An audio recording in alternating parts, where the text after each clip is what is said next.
May the Lord give us the grace to be free from the opinions of men and embrace our failures openly.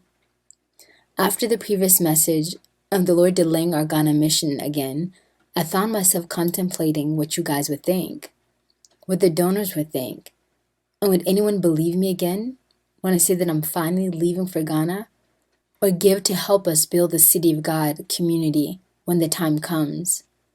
There was a comment from a viewer a while back who openly and honestly apologized because they thought one of my messages was from a lying spirit, since some things the Lord has shared on the channel haven't happened yet, or didn't even happen at all.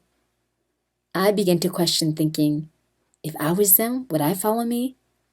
Or trust the word that I was hearing after seeing so many contradictions?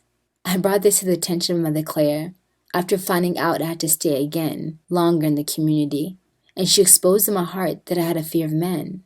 I was more concerned with what you guys thought than doing the will of God, and allowing those who would go elsewhere go, and those who would stay to stay, leaving that all in the Lord's hands. Boy, was she right. I still was concerned with how I looked in the eyes of men and feared humiliations, and might have been so public of late. However, she made me realize the Lord created this channel to show the way of holiness, to reveal how He deals with His servants, and how He prepares them for breaking and raising them up again in greater humility, and how it's okay to fail. I need to be okay with failure and not fear the opinions of men. I've learned failure is so necessary to success in God's kingdom. It's actually our failure that leads us to holiness, because we get broken in God's mirror, seeing ourselves as we truly are, rather than trusting in our own righteousness, embracing our misery, and trusting God's merciful love to make us holy. Here she gives me personal counsel, but it was so good that I began recording her, because I believe this would benefit so many of the brides of Christ, and remind us all to let go of any pretense or mask so many Christians have, because we don't want others to see us vulnerable, weak, and as failures. The Lord prepares us for breaking, all of us, if we say yes to Him and walk with Him. You will be broken time and time again until you truly become soft clay in His hands that He can easily mold. Enjoy this wonderful, wise counsel from our Mother Clare. Okay, so basically, the people that are looking at you and they know the Spirit is alive in you, otherwise they wouldn't be on your channel, but they're still operating with the world's values. In other words, they're still looking to see everything to come true. But the Lord didn't send you there to be a prophet who accomplishes all these grandiose things. He sent you there to be an example of holiness. And holiness means you are not affected by man. You're not afraid of man. You don't try to please man. Think, oh, how are they going to react? How's that one going to react? Oh, I'm going to lose donations. You cannot afford to do that because you have an authentic prophet's call on your life. You have got to be true to God, not man. So what the Lord is trying to accomplish on your channel is to teach that to the people who are going to be led astray because by false prophets or whatever, because they're looking for achievement. They're not looking for authentic holiness. You see what I mean? Yeah, wow. Authentic holiness means that you love, adore, and obey God with all your heart. And if you discern something and it doesn't come to pass because you discerned it wrong, that's a lesson for you. At least you stuck to what the Lord wanted and what the Lord told you and didn't consider other options. What if this doesn't happen? What if that doesn't happen? You didn't do that. You just did what He wanted you to do, and He's happy about that. And so, in order to prepare you for a higher calling, He's got to totally wean you off the opinions of men. That means you cannot be afraid of making a mistake. You have to be able to make a mistake and recover from it. Otherwise, Satan will control you. And, so if you move up in the ranks because you're popular with people, there'll come a day when you're tested, and it will be either tell the truth or keep your channel. Tell the truth or tell them what they want to hear. And if you have bought into the world with its money, its glamour, it's acclaim, it's approval. If that's important to you, at that moment, you're very likely to fail the Lord. You see what I mean? Yeah. You have got to be ruthlessly committed to the Lord and abandoned totally when it comes to making mistakes. So if I make a mistake, I make a mistake. So, I mean, how do you get good at anything? By making mistakes. Right? Yeah. On the piano, I'll play something, it sounds horrible, so I won't play that riff again. Mm-hmm. Right? Yeah. I play something that sounds really good and it's anointed, well, I'll work up on that. Mm. But when it comes to dealing with crowds of people, look at how Jesus had to suffer that.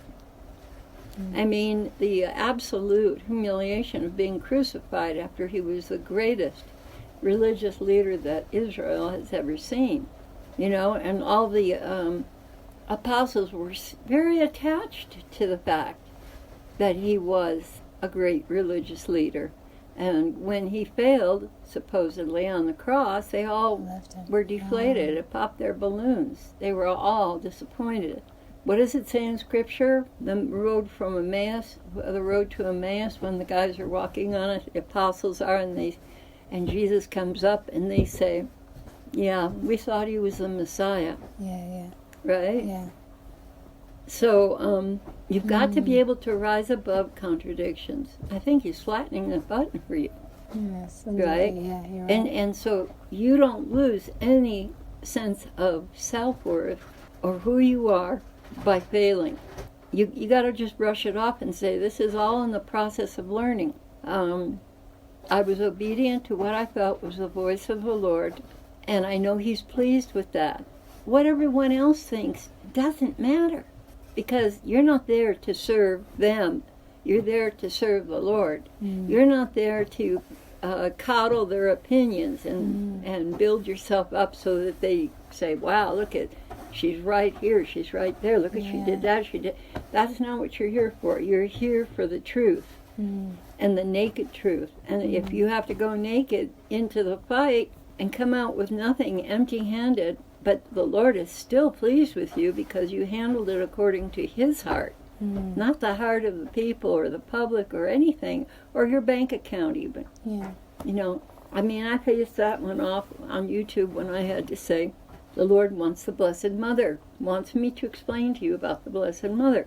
I knew I was going to lose probably more than half of my channel, but I also knew exactly what the Lord was telling me to do. And I thought to myself, I don't care.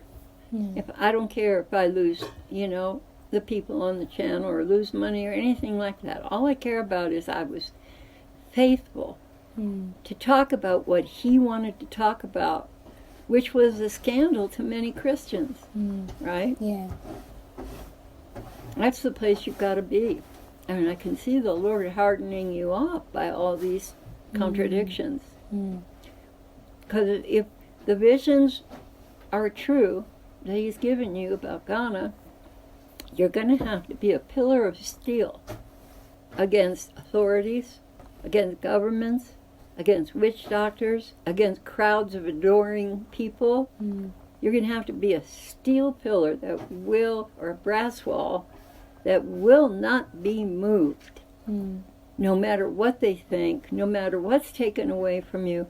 Look at Mother Teresa, not Calcutta, but Saint Teresa Avila. Right. She just got all these approvals to go ahead and build the monastery, and then they pull it all out from under her, and people laugh her to scorn. But she's one of the greatest saints the church has. It is about contradiction, the contradiction of the cross. So if your people are saying, well, I don't know if that was really from the Lord, my answer to them is, you've discerned his voice before. You know that she speaks for the Lord. And just because it doesn't follow your outcome, what you anticipate, does not mean it's not that she didn't hear from the Lord. It means the Lord is doing something different. How attached are you to being right? yeah, the scripture says, test the prophets and see if they be of God. But look at the fruit. Part of the test is the fruit, not just one thing that happens or that one says, or events that don't, things that don't line up the way we think they should. You have to look at the fruit. What are you learning? How true is the fruit? And the fruit of holiness is what we're looking for, not the fruit of grandiose prophecies being fulfilled, but the truth is in holiness and in consistency with holiness, in a willingness to lay down your life, to lay down your ministry, to lay down anything the Lord asks you to lay down to follow him the way he wants to be followed. And that very well may lead to scorn and contempt by other people, but what do you care? The Lord loves you, he's supporting you, he's upholding you, and you know that he's also dealing with your humanity, because your humanity is just the same as theirs, because they're thinking, oh, prophesied that and it happened, prophesied this and it happened. When people follow that, they run the risk of following a false prophet, because there will be signs and wonders that accompany these false prophets, and they'll fall for it because, wow, look at that, Yeah. And in the meantime, he'll be sleeping with people behind their back. He'll be doing business deals, not paying tax. I mean, it'll be rotten from the core. But on the surface, it's very convincing to people because they're gullible. They don't know what real holiness is. They don't go deep enough. You look at the fruit, the real fruit, not just, what people accomplish. So, in this season, I think the Lord is asking you to be the dumbbell and expose to them what breaking is all about. Okay. Preparation and breaking. Okay. This is what it's all about. Am I shaken by that? Well, yeah, I was at first. But then when I saw the Lord's face and how he was smiling and how he was so happy with me because I passed a test, all that went away. And I don't care anymore. So He's funny. happy I feel like with I failed me. every test. What, honey? Because I feel like I failed every test. That's how I feel at times. Mm-hmm. Yeah. Well, I mean, that's learning too. you cannot succeed to overcoming a test unless you learn what mistakes you're making. Yeah. Right? Yeah. So you're bound to fail. Yeah. And I think you should write that into your program up here between your ears. Write that in. You're going to fail. Yeah. And Right? not be afraid to fail. Yeah. But as long as you're still pleasing to the Lord, doesn't matter. Okay. Because failing is part of the training and the learning process to be successful. If the Lord wants you to be successful, he can take things that are totally out of your own control, like, for instance, immigration, passing some stupid rule that negates what the Lord told you was going to happen. Yeah. That doesn't make you a false prophet. That just means that the enemy is against you. And you have to deal with that in a way that does not cause you to shrink and be walking on eggs over your channel so that nobody's scandalized by you. No, they need to learn. They need to learn how the Lord treats his servants and prepares them for bigger things. And to get rid of this notion that every jot and tittle's got to be fulfilled. That may happen later in your life, but right now he's dealing with the vulnerability that you have. And if you don't learn to be a brass wall now, when you get up there and the pressures are tremendous, you're going to cave in on him, and something important to him is going to fail because of you. But if you don't cave, this was the way St. Clare was. The Pope wanted to rewrite her rule, and she withstood him. And she said, no, this is the rule Francis gave me, and this is the rule I'm going to live by. She was sick, and she refused to die until that rule was approved. Oh, wow. till the Pope finally gave in and approved that rule. Oh, wow. All right? Yeah. Well, she was a tough lady. Wow. She might have been real sweet and pretty and gentle and kind, but her heart was resolute on what she knew God told her. What the will of God was. Right. Yeah. What his will was. Mm. And she withstood, I think, a couple of popes and a lot of prelates. So I think that's what the Lord is doing.